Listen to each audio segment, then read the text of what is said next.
The stars had forgotten Earth. 40,000 years had passed since the planet vanished. It was not destroyed in war. It did not burn in fire. It simply disappeared. One moment it was there, blue and full of life, floating in the black sea of space. The next moment, it was gone. No sound, no warning, just silence. The galaxy moved on. New empires rose and fell. Alien species explored the stars, built great cities, and made peace with one another. The name Earth became a myth, a story told to younglings at night. Most believed humans had died long ago. Some said they never existed at all. But that silence, it was about to break. In the outer rim of the galaxy, near the dead zone once marked as Sol System, a research vessel floated in empty space. It was small, silver, and shaped like a long needle. Inside, alien scientists worked quietly. They were from the Xilari race, tall, thin beings with gray skin and large black eyes. They had no mouths, only soft lights that pulsed on their faces when they spoke through thoughts. One of them suddenly froze. Something is here, the lead scientist thought, eyes wide. Another looked at the screen. A signal. They stared in silence as the monitor blinked. A small green dot appeared on the map. It came from deep inside the dead zone. The signal was weak but clear. The probe's computer decoded it in seconds. It was not a full message, just one word. Run. The Xilari did not speak out loud, but fear passed through all of them like cold wind. Who sent this? One of them asked. There is nothing alive in that zone. Another replied. No ships, no planets, no energy. Just ashes. Could it be a trap? It could be something else, the lead scientist said slowly. Something that survived. They sent the signal to the Galactic Council. 3 days later, leaders from over 50 alien species met in a bright chamber above the skies of Tyrannus V. They were old and powerful, creatures made of crystals, gases, metal, and flesh. They read the report and laughed. A joke, said one council member. Humans are gone. Earth is dust. This is old tech making noise. Even if they are back, said another, what can they do? We have thousands of worlds, millions of ships. What threat could they be? But a few members were silent. A Harkari elder, whose kind once traded with humans, leaned forward. Do not take this lightly, he said. I remember the last words humans said before Earth vanished. They said, one day we will return, and when we do, the stars will remember fear. Empty words, said a voice from the side. They died. Nothing returned. But the council could not ignore the signal completely. So they sent a scouting fleet, 3 ships, lightly armed, fast, curious. They entered the dead zone after 4 days. Their last message was strange. One captain said the stars looked wrong, like they were moving. Another said he felt time slowing down. Then the 3rd ship saw something in the distance, something large and dark, moving without sound. After that, silence. All 3 ships were gone. The council blamed a space storm. But in secret, the Harkari elder watched the stars near the dead zone. He saw small lights blinking on and off in strange patterns. Not random, not natural. A code. He decoded the patterns slowly, carefully. When he finished, he sat in his cold stone chair for a long time. The message was the same, just one word. Ruin. But this time, it wasn't just sent to one ship. It was sent across the galaxy. To every planet, every moon, every star station. No one knew how it had spread so fast, and no one could trace its source. In every part of the galaxy, screens lit up with the same word in hundreds of languages. Run, run, run. Some laughed, some panicked, some prepared for war. But no one knew the silence was ending, and something was coming. The warning had spread across the galaxy. Millions of screens showed the same message. Run, On space stations, warships, and homeworlds, people asked the same question. Who sent it? Some believed it was a prank. Others said it was a virus. But deep inside, even the strongest leaders felt something cold in their hearts. They didn't know what it was, but they felt watched. On the shining world of Tyrannus V, the Galactic Council met again. This time, the room was tense. The last scouting fleet had vanished. 3 ships, gone. No wreckage, no signal, just silence. Again, Counselor Vector, a massive being made of living stone, slammed his fist on the table. This is not a joke. Something powerful is hiding in that dead zone. But what? Asked a bird-like being from the Ilkasi race. Humans are extinct. Their planet was destroyed 40,000 years ago. Even their memory is dust. An old voice spoke next. It was the Harkari elder, who had warned them before. You think the end of Earth was the end of humans, but we never found bodies. No remains, not even ruins. Just emptiness, like they were never there, or like something took them away before we could see. Enough, said the chairwoman, a glowing figure from the Lightborn races. We don't make decisions based on old ghost stories. We need proof. So, once again, they sent ships. But this time, they sent more. 30 ships, war class, armed, fast, smart. A mixed fleet of the best warriors from 12 alien races. They were told to scan, report, and return. Do not engage. Just look. They launched into the dark, heading toward the old Sol system. It took them 5 days to reach the edge. Then strange things started to happen. First, their long-range scans stopped working. They couldn't see anything past a certain point. It was like something was bending the space around them. Next, their clocks began to run differently. For some crew members, time moved fast. For others, it slowed. Some began hearing whispers on the communication lines, voices in old Earth languages, voices saying the same word again and again. Run, run, run. A pilot from the Jalak species, strong and brave, began screaming suddenly. He tore off his helmet and shouted, "They're here. I saw them. I saw the humans." But no one else saw anything.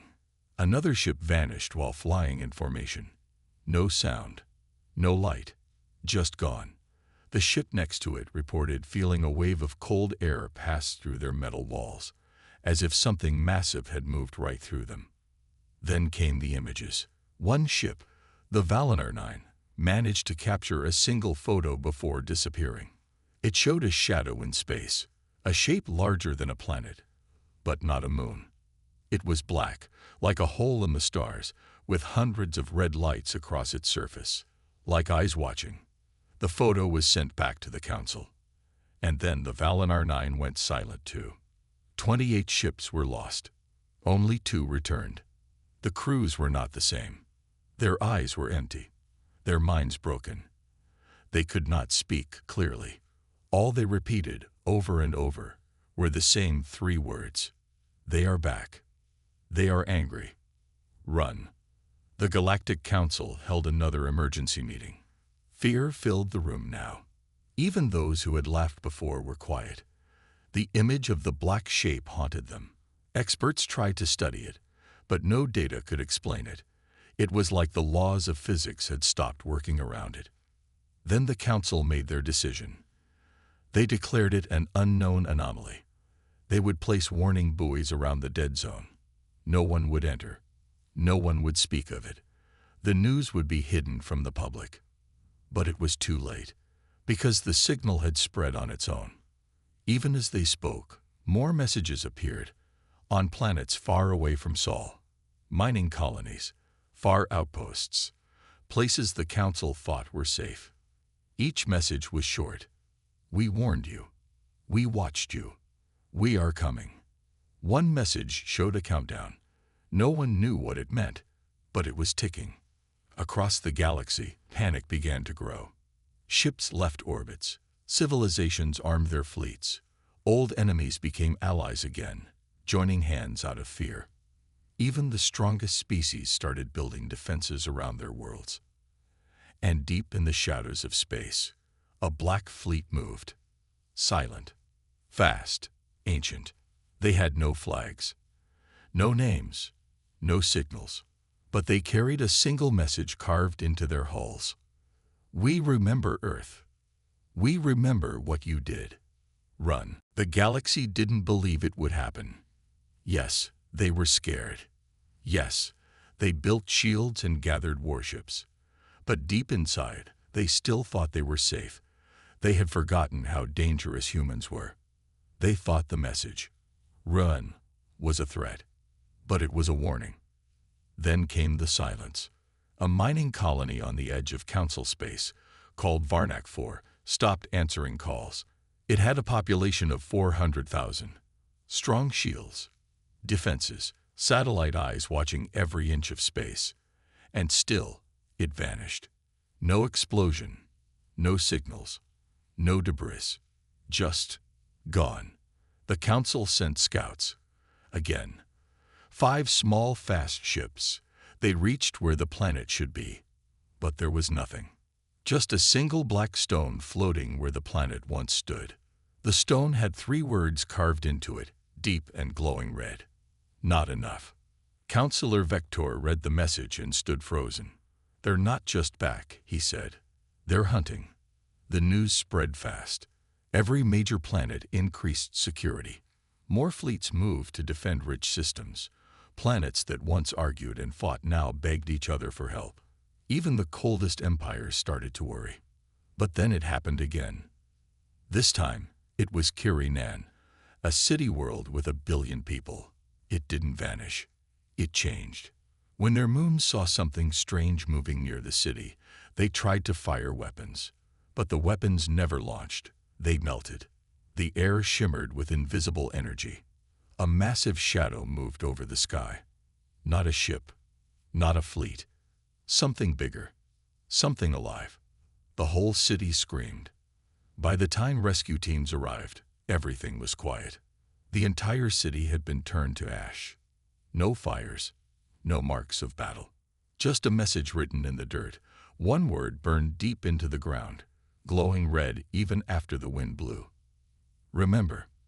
The Galactic Council met again in panic. The chairwoman stood with shaking hands. "These are not just humans," she whispered. "These are monsters we made." "What do they want?" someone asked. No one had the answer. But somewhere, in deep space, a voice spoke. It wasn't from a radio or message. It echoed inside the minds of every leader, every general, every soldier. It was human and angry. "You burned our world. You killed our children. Now you will see what you made." Then, in perfect timing, over 700 black ships appeared above Tarsa Prime, the capital of a proud warrior race. They didn't fire weapons. They just hovered. The people looked up in silence, expecting an attack. But no weapons came. Instead, the ships opened and dropped something. Not bombs. Bones. Human bones. Old, cracked, but still clean. Each piece carefully placed in metal boxes, falling from the sky like snow. And every box carried a name. Children, women, old ones, civilians, all marked with the word, "Forgiven never." The message was clear. This was not just war. It was judgment. Tarsa Prime screamed in fear. The entire planet launched everything it had, but it was too late. The human ships vanished before the first missile left the ground. No heat signature, no trace. They were ghosts in the dark. That night, over 300 alien leaders across the galaxy received a message at the same time. Their screens turned black. Then a red symbol appeared, a burning Earth. And a voice spoke softly. "You should have run." The galaxy was on fire. Not from battles, but from fear. Planets that had ruled for thousands of years now whispered in the dark. They no longer spoke with pride. They spoke with shaking voices, wondering when the humans would come for them. Some tried to leave. Ships packed with citizens launched into space, running toward the edges of the galaxy. But no matter where they ran, the message followed. You cannot run from your past. And then the dreams started. At first, just a few people complained about seeing burning cities in their sleep, broken worlds, human screams, faces they had never seen, but somehow remembered. Then more and more beings reported it.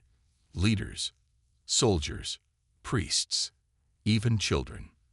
Every night, they dreamed of Earth, not the one shown in history books, but a different Earth, a beautiful world, blue skies, green lands, happy people, families laughing, scientists building, children playing, a world full of light. And then, fire. The dreams always ended the same. The Earth exploded, not from nature, but from attack. A fleet, alien ships. From them, the very species who now ruled the Council.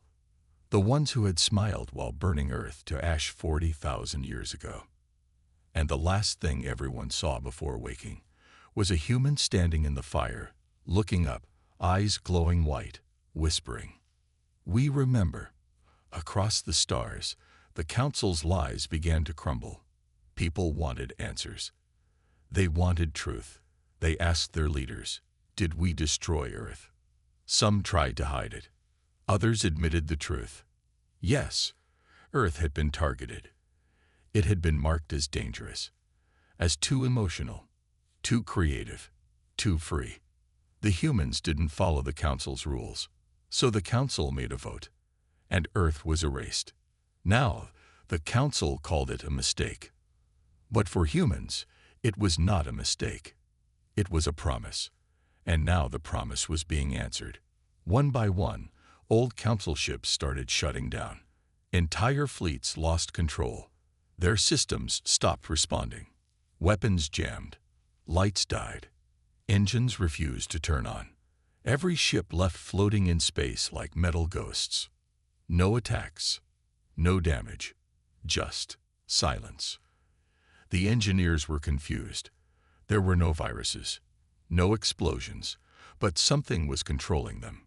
Something old. Then one technician found a message buried deep in the ship's code, hidden behind layers of encryption. A message from someone who should have been long dead. A human. "We built your systems. We hid inside your machines. You used our technology to destroy us. Now we use it to bring justice." It hit them all at once. The truth was terrifying. Humanity never died. They had escaped before Earth was destroyed. They had hidden. And in hiding, they had grown. Not with armies, but with knowledge. They sent pieces of code into every alien system, tiny seeds waiting for the day they would wake up. Now, those seeds had bloomed, and the machines listened to only one voice now. The human voice. The Council gathered again for the last time. Only half of the seats were filled. Many leaders had vanished. Some had been taken. Some had run. Some had ended their own lives out of fear. The chairwoman stood in silence. No one dared to speak first. Then the room went dark. A cold wind swept through, though they were deep in space. And then, a figure appeared. Not a hologram. Not a projection. A man. Tall. Dressed in ancient Earth armor. A human. Alive. His eyes glowed silver. His face was calm. Behind him, shadowy shapes moved. Others like him. Thousands. Maybe more. But they stayed back. He stepped forward and spoke softly. "You wanted Earth to be silent forever. You thought we would forget. But we were never silent. We just waited." Everyone stared at him. Some trembled. Some fell to their knees. One counselor tried to speak, but no sound came out. Then the human raised one hand. The stars behind him burned. Thousands of dark ships lit up, forming words in space, like a storm ready to strike. "We are the ghosts of Earth. We bring fire." The stars looked peaceful, but peace was just an illusion now. Above 1,000 worlds, black ships floated silently. They didn't fire. They didn't speak. They only watched. Every planet under the Council waited in terror. Mothers hugged their children. Soldiers stood at their posts, hands shaking. Leaders locked themselves in bunkers, hoping walls would protect them from what was coming. But walls couldn't stop memory. And memory was burning brighter than any weapon. The human ships finally moved, not to destroy, but to show them what had been lost. Every screen, every sky, every device in the galaxy suddenly turned on, even ones that were powered off. And then, the images began. Not threats, not warnings. History, old human footage. From Earth, from before the fire. Children laughing in parks. Fathers holding babies in their arms. Mothers planting flowers. People dancing, crying, building, dreaming. The galaxy had always seen humans as monsters, but now they saw the truth. Humans were not born to destroy. They were born to love, and that love had been erased. Burned, erased by the very council that now begged for peace. Then came the final message, broadcast across every star system. A simple voice. Not angry, not loud, just tired, and full of truth. You called us wild. You called us dangerous. You voted to burn our home, because we felt too much. But we never forgot. We do not return for revenge. We return for memory. You erased us. Now you will remember us forever. And then, all across the galaxy, the ships dropped their final message. Not bombs, not fire. Statues, monuments. One on every planet. Made of dark metal. A human figure standing strong, holding a child. Behind them, a broken world. But in front of them, a galaxy rising in light. At the base of each statue, the same words were written. We warned you. We said run. You chose silence. Now you will live with memory. No wars followed. No death came. The humans vanished again, back into the black. But nothing was the same after that. Every species began to teach about Earth. Not as a warning, but as a lesson. A lesson of what happens when fear kills love. Of what happens when the loudest voice in a room gets ignored because it feels too deeply. Children grew up learning about humanity not as monsters, but as people who once dreamed under blue skies, and who returned not to destroy, but to remind the galaxy of what they lost. The Council never rebuilt. They left their seats empty. The galaxy didn't need rulers anymore. It needed memory. And in that memory, Earth lived again. Not in soil, not in stone, but in hearts. Forever, long after the statues were placed, long after the ships vanished into the dark. The galaxy tried to return to normal, but nothing felt normal anymore. Even now, no one knew where the humans were. They had appeared like ghosts, spoken like gods, and then disappeared like shadows. The council was gone. The fear had passed, but something deeper remained. Curiosity. The question spread across every species, from the lowest worker to the highest scholar. Where did humanity go after Earth burned? The answer came from a mistake. A young explorer, barely trained, had taken her small ship too far from the known systems. She wanted to find old ruins. She found something else. It was supposed to be an empty zone. Just cold stars and forgotten rocks. But then, her ship's systems died, completely. No lights, no power, no air. She thought it was over. Then a bright light surrounded her ship. It didn't burn her. It healed the ship, restored the systems, and then it pulled her forward. She had no control. The stars around her blurred and changed. She didn't know how long she traveled, maybe seconds, maybe hours. But when it ended, she was staring at something no one had seen for 40,000 years. A planet. Beautiful. Alive.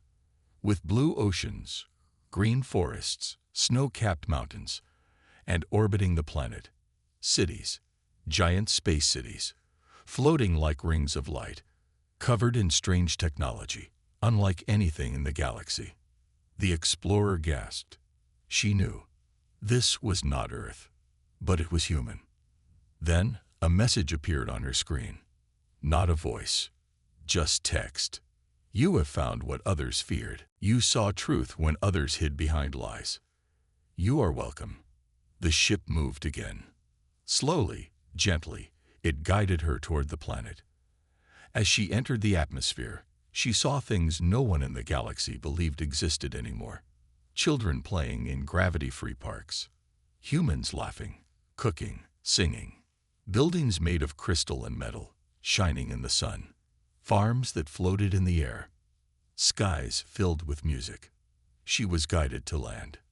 Waiting for her at the landing pad was a man. Human. He smiled. Calm. Kind. He wore no armor. No weapons, just simple robes. He said only one thing. We never left. We only moved forward. The explorer stayed there for days. She learned the truth. When Earth was attacked, the humans had already planned for the worst. They had built a hidden project, a way to escape. Not to fight back, but to survive. They called it Project Phoenix. 10,000 ships, 1 million people, chosen for skills, hearts, and minds. They escaped before the final attack. They traveled deep into space, beyond the maps, beyond the edge. And they built a new home. In silence. For 40,000 years they grew. Not in anger, but in wisdom. They watched the galaxy. They listened to the lies. And they waited. Not for war, but for the right moment to remind the galaxy what it had lost. When that moment came, they returned, not with fire, but with memory. And then they vanished again. The explorer asked, "Why show me this?" The man replied, "Because someone must carry the story.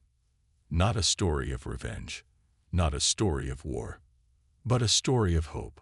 He placed a small cube in her hands. "Take this, show your people.